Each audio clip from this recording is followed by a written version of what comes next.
Hello and welcome to Lunchtime Politics on Channels Television. I'm Millicent Walker. On the news this hour, President Buhari's ministers designate are on for a second day of the presidential retreat as they set priorities for the next 4 years.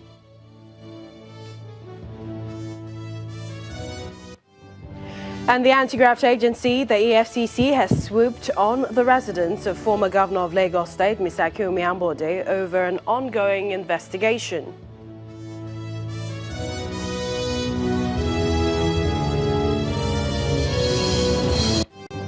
Plus, the Deputy Governor of Kogi State, Mr. Simon Achuba, goes to court to challenge the process of impeachment invoked on him over allegations of misconduct.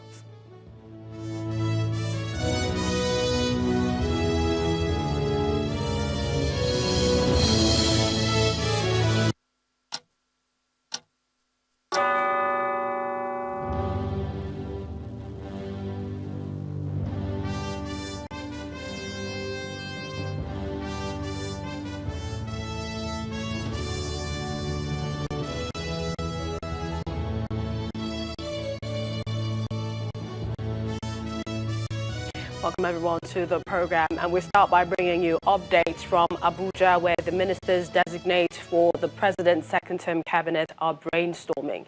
It is day 2 of the presidential retreat, and the participants are discussing ways to help the Buhari government achieve its set objectives for the next 4 years. The participants are going through panel sessions where issues relating to expectations for the next 4 years, how to consolidate on ongoing reforms in the public service, budget processes, public procurement and their processes, partnerships within government spheres are being discussed. The 2-day induction presidential retreat for ministers, designates federal permanent secretaries and top government functionaries is on the way today at the State House Conference Center in Abuja, the Federal Capital Territory. Let's get some details from our correspondent covering the proceedings there for us. We'll come back to him. I believe we have Ibrahim for us on that. But in the meantime, at the opening session yesterday, the president laid it bare to the ministers designate on what he is expecting from them. In his speech, he was very worried about the rate of the nation's population growth and its implications. Ladies and gentlemen, we are all aware of the looming demographic potential of our country. By average estimates, our population is close to 200 million people today. By 2050, the United Nations estimates put Nigeria third globally, behind only India and China, with a projected population of 411 million people. This is a frightening prospect, but only if we sit idly by and expect handouts from so-called developing partners. The solution to our problem lies with us. The president also laid out the expectations on reversing the poverty statistics. Take a listen. As ministers, I am counting on you, together with advisors and Nigerians willing and able to contribute to build upon our roadmap of policies, programs, and projects that will lift the bulk of our people out of poverty and set them on the road to prosperity. Our administration's 8 years will have laid the grounds for lifting 100 million Nigerians out of poverty in 10 years. Nigeria's president also gave a premise on the foundation in which he wants the cabinet members to work on, and those are what he called the successes of the first term. Well, let's take a look at some of those things he talked about. Achievement 1, that they rolled back the frontiers of terrorism, actively addressing other challenges such as kidnappings, farmer herd violence, improving the safety of the roads, railways, air traffic, and fire control capacities. Achievement number 2, that they're steadily turning the economy around through investment in agriculture, manufacturing, shoring up the foreign reserves, curbing inflation, improving the country's infrastructure. Achievement number 3, on corruption, they have recovered hundreds of billions of stolen assets, are actively pursuing control measures to tackle leakages in public resources, and they're not letting up in fighting corruption. Let's talk about all of these and the expectations for the Buhari second term in office. I'm now being joined by the Executive Director, Civil Society for Legislative Advocacy Center, that's Mr. Awar Rafsanjani. A pleasure to have you on the program. Thank you very much. Good afternoon, viewers. Right. Now, following the President's transmission and subsequent confirmation, the ministers designate are men, women that are tested, trusted individuals personally known to him. What do we expect this time around? Well, I think there are a lot of the ministers to be inaugurated, hopefully today or tomorrow. Nigerians are yearning for, interventions that will lead to addressing so many problems, which are expected the ministers to play very important role in drawing up a roadmap, particularly, policy framework that will enable government to achieve its objectives.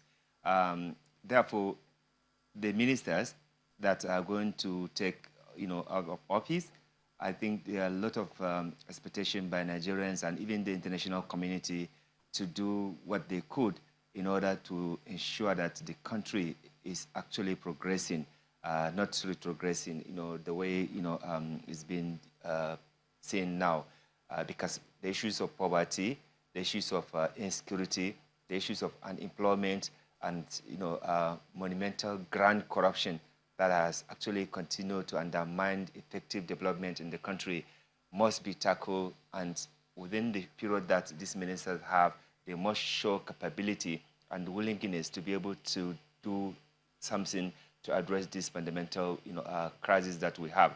So therefore, in my opinion, the ministers are expected, to ensure that they work with a team of experts, with other Nigerians, and thanks to the president, who actually acknowledges the fact that other stakeholders, are also welcome to contribute to ensure that, Nigeria is out of the crisis that we are facing. I think it is a good, recognition that government alone cannot do it. We need the private sector, we need the non-state actors, civil society in particular, helping to provide policy, sound policy and progressive, framework that can help government achieve its objectives. Now, Nigeria, Mr. Rafsanjani, Nigeria is a big country, also a growing population, and, these comes with its attendant challenges. But do you see the ministers really achieving the objectives of this administration? And, is there a way to evaluate their performances, seeing as they have just 4 years? Well, actually, what we expected, the government to do is to carry out, evaluation performance, appraisal for even the returning ministers, so that Nigerians can see that, they have actually remarkably met the expectation of Nigerians and also met the expectation of the party. Because remember, the party has a manifesto, and in the manifesto, they outline number of issues that they are going to achieve. So I think it would have been good if there was, appraisal performance to know whether the returning ministers have actually performed, within the expectation of both the party manifesto, the Nigerian people, as well as even Mr. President himself. So, but we haven't got any public, document in that respect. Secondly, I think, we should also not have too much over ambition on what the ministers will do within the 3 years. The problem of Nigeria is such a huge that I don't think, 3 years, a minister would come to a ministry and perform all the miracles, especially if we continue with the stagnated way in which, some of the previous ministers have actually performed. So this time around, if the ministers are to be able to perform and do, things that would meet the expectation of Nigerians, they need to do extra work. They need to come up with innovative ideas that can help, ensure that, the objective set aside for each ministry is performed. We expect, some key ministers to perform some very accelerated role, working with the different stakeholders, in the country to ensure that, they deliver the mandate that they have. And I know that within the 3 years, if you have a very progressive, very sound, very honest and committed minister, you would be able to have a team of experts that can help, draw a roadmap that can lead to accelerating or achieving some of the objectives, set aside. Just before we let you go, Mr. Rafsanjani, just before we let you go, do you expect that some of the ministers will be giving a lot more than they can handle, seeing as we had that in 2015, in terms of their portfolios now? Well, the thing is that everybody that the Mr. President decides to nominate, he must have been convinced that he or she is capable of doing the work. Now, what is important is the public judgment of whether they are able to do the work or they are not able to do the work. And I think it is important we do this appraisal time to time so that we can evaluate how, a particular minister runs, his or her ministry, whether he or she is able to achieve the objectives set aside by the government, including the party manifesto.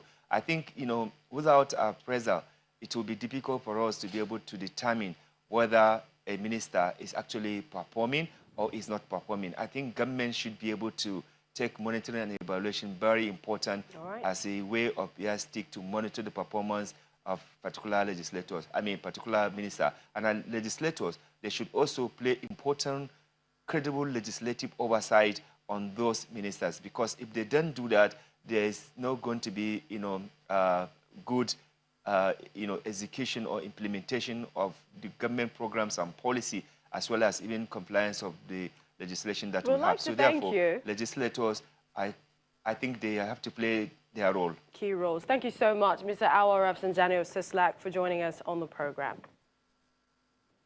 Let's now move to issues relating to grafts. The immediate past governor of Lagos State, Mr. Akinwumi Ambode, is under the EFCC spotlight as his house was raided by the anti-graft agency 2 weeks after the EFCC says it uncovered some accounts opened during the tenure of Governor Ambode belonging to the Lagos State government. Anti-graft agencies this morning raided the residence in Ekpe, confirming the raid to Channels Television. EFCC spokesman Tony Orilade says the visit by the operatives is part of an ongoing corruption investigation. The residence of the former governor's chief of staff in the same Ekpe neighborhood was also visited by the operatives. The Federal High Court had ordered the temporary freezing of 3 accounts belonging to the Lagos State government with a total balance of 9.9 billion naira, but the former governor had denied any connection with the accounts. Well, still on graft, the former Minister of Petroleum Resources, Diezani Alison Madueke, is challenging the seizure of $40 million worth of jewelry from her premises by the Economic and Financial Crimes Commission. Mrs. Alison Madueke, who is currently in the United Kingdom, is alleging that the EFCC violated her fundamental right to own property and to appropriate them at her discretion under Sections 43 and 44 of the Constitution. She is also accusing the anti-graft agency of entering her apartment illegally and taking the items without any court order. The EFCC had secured an order of the court temporarily forfeiting the expensive jewelry to the federal government on July the 5th this year. The EFCC counsel, Mr. Rotimi Oyedepo, in an ex-parte application, told the court that the jewelry comprising wristwatches, necklaces, bracelets, bangles, earrings, a customized gold phone and more were reasonably suspected to have been acquired with proceeds of unlawful activities of the former minister. The former minister lists the jewelry to include a number of items and their numbers as well. The court has adjourned the case till August the 29th.